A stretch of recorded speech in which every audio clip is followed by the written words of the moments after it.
Early human associations. In the most primitive society, the horde is everything.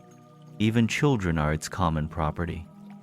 The evolving family displaced the horde in child rearing, while the emerging clans and tribes took its place as the social unit.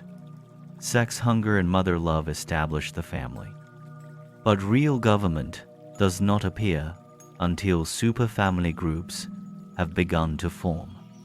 In the pre-family days of the horde, leadership was provided by informally chosen individuals. The African Bushmen have never progressed beyond this primitive stage. They do not have chiefs in the horde.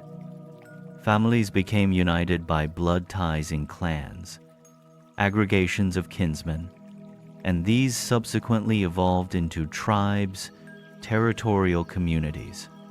Warfare and external pressure forced the tribal organization upon the kinship clans, but it was commerce and trade that held these early and primitive groups together with some degree of internal peace.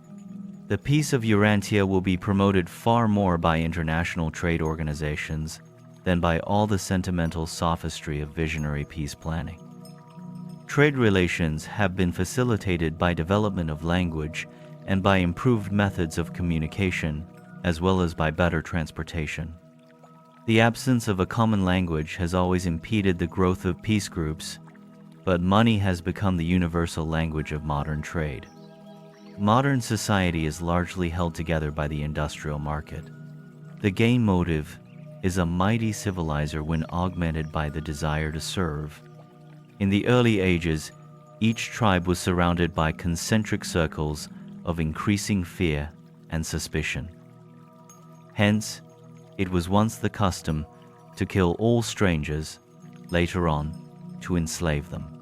The old idea of friendship meant adoption into the clan, and clan membership was believed to survive death, one of the earliest concepts of eternal life.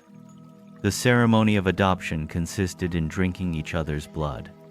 In some groups, saliva was exchanged in the place of blood drinking, this being the ancient origin of the practice of social kissing.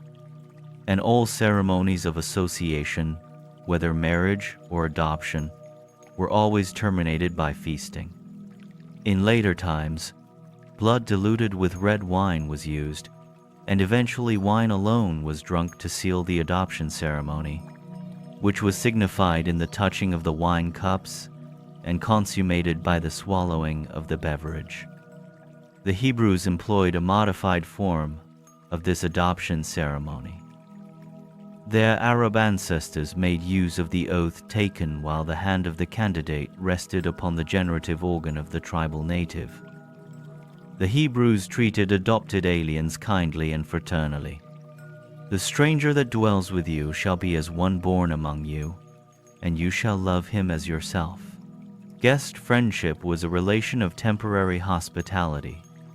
When visiting guests departed, a dish would be broken in half, one piece being given the departing friend so that it would serve as a suitable introduction for a third party who might arrive on a later visit. It was customary for guests to pay their way by telling tales of their travels and adventures. The storytellers of olden times became so popular that the Moors eventually forbade their functioning during either the hunting or harvest seasons. The first treaties of peace were the blood bonds. The peace ambassadors of two warring tribes would meet, pay their respects, and then proceed to prick the skin until it bled, whereupon they would suck each other's blood and declare peace. The earliest peace missions consisted of delegations of men bringing their choice maidens for the sex gratification of their one-time enemies, the sex appetite being utilized in combating the war urge.